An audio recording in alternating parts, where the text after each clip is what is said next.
Morning everyone, welcome back to another blog. আজকে একটু অন্যরকমের ব্লগ হতে চলেছে। আজকে একটু কুকিং ব্লগ করবো, কারণ আজকে আমি ক্র্যাব বানাবো। আজকে হচ্ছে মানডে। আমি সানডেতে যখন বাজারে গেছিলাম, আমি একটা বিশাল বড় সাইজের মাড ক্র্যাব পেয়েছি, প্রায় 1 কেজি ওজনের। তো সেটা নিয়ে এসেছি, তো সেটাকে আমি রান্না করব, সেটা তোমাদের সাথে শেয়ারও করব। তার আগে সকালবেলা যেটা কাজ সেটা আগে করি। আমার বাচ্চাগুলোকে গিয়ে বিস্কিট খাওয়াই, পাগল করে দিচ্ছে।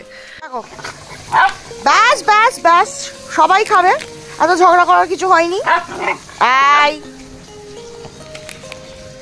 আমার সুন্দর। আচ্ছা, তোমাদেরকে 3 জনের সাথে তো ইন্ট্রোডিউসই করানো হয়নি। 3 জনের নাম, এটা হচ্ছে সুন্দর, আমার সুন্দর বাবা।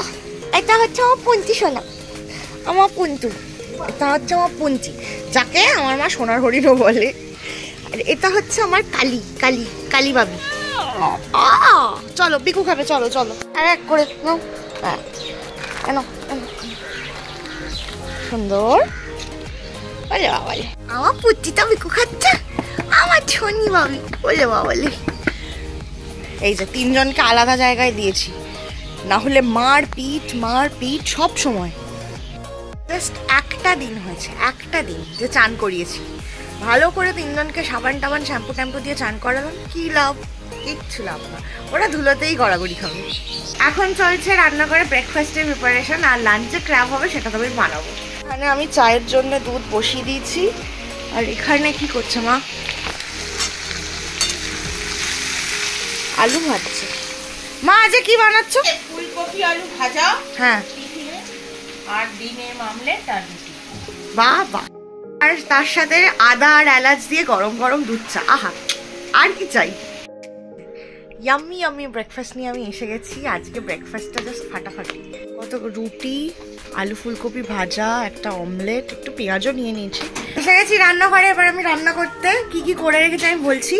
কাঁকড়াটা তো কাটিয়েই এনেছিলাম, সেটাকে মা একটু নুন গরম জলে একটু হালকা 20-30 সেকেন্ডের জন্য একটু দিয়ে তুলে নিয়েছে, যাতে ওর মধ্যে যদি কোনো জার্মস থাকে সেটা মরে যায়। এবার কাঁকড়াগুলো আমি ভেজে নেব।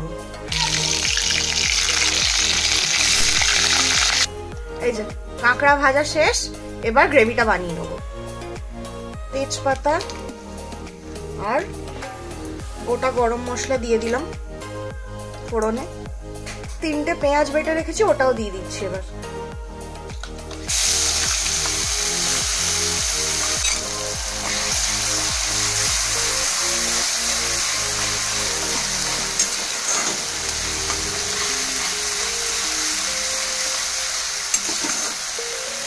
পেঁয়াজটা খুব ভালোভাবে ব্রাউন হয়ে গেছে। এবার এতে দিয়ে দেবো আদা আর রসুন বাটা।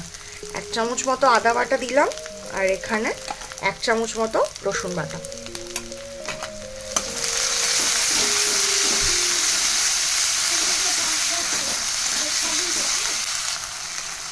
আদা রসুনের কাঁচা গন্ধটা চলে গেছে। এবার আমি একটা টমেটো আর 2টো কাঁচা লঙ্কা বেটে রেখেছি, ওই পেস্টটা দিয়ে দেবো।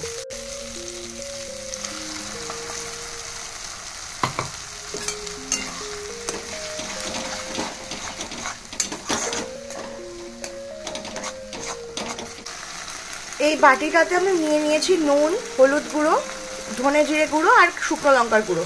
এটা জল দিয়ে একটা পেস্ট বানিয়ে নেব। এই মশলা গোলা জলটা এবার দিয়ে দেবো।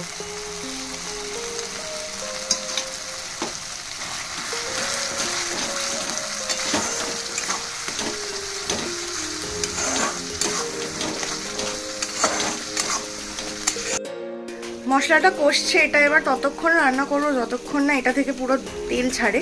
টমেটোটাও তাতে কুক হবে, মশলাটাও তাতে কুক হয়ে যাবে। ওটা যখন কুক হয়ে যাবে তখন ক্র্যাবগুলো এতে দিয়ে দেবো। অনেকে আবার কাঁকড়ার ঝালে আলুও দেয়, তো যদি আলু দিতে চান তাহলে আলুটা আগে ভেজে নেবেন, আর এই সময় দিয়ে দেবেন। মশলার সাথে আলুটা কষে যাবে, সেদ্ধও হয়ে যাবে। তাহলে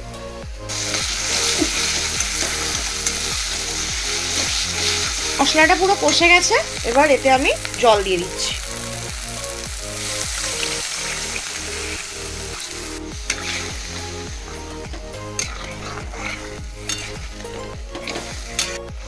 ঝোল ফুটে গেছে, এবার কাঁকড়াটা দিয়ে দেবো।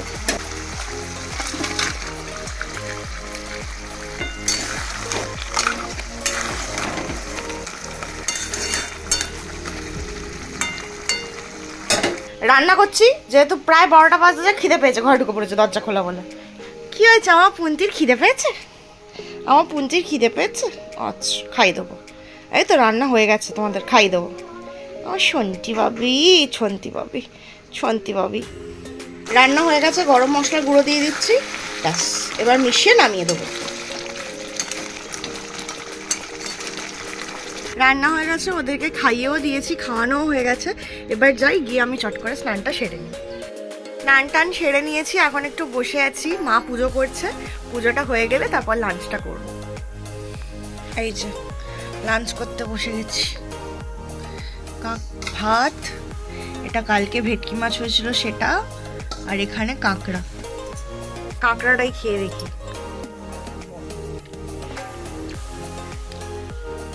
নিজে বানিয়েছি বলে বলছি না, দারুণ হয়েছে। লাঞ্চের পর তো আমি আর কোনো শ্যুট করতে পারিনি, আমার কন্টিনিউয়াসলি ক্লাস চলছিল। এই এখন রাত 9টা বাজে, সবে আমি ক্লাস সেরে উঠলাম, উঠে আমার জন্য একটু ডিনার বানিয়েছি। আজকে আমার অন্য কিছু খেতে ইচ্ছে করছিল না, এই জন্য আমি একটু কিমচি রামেন বানিয়েছি, এটা দিয়েই ডিনারটা সারবো।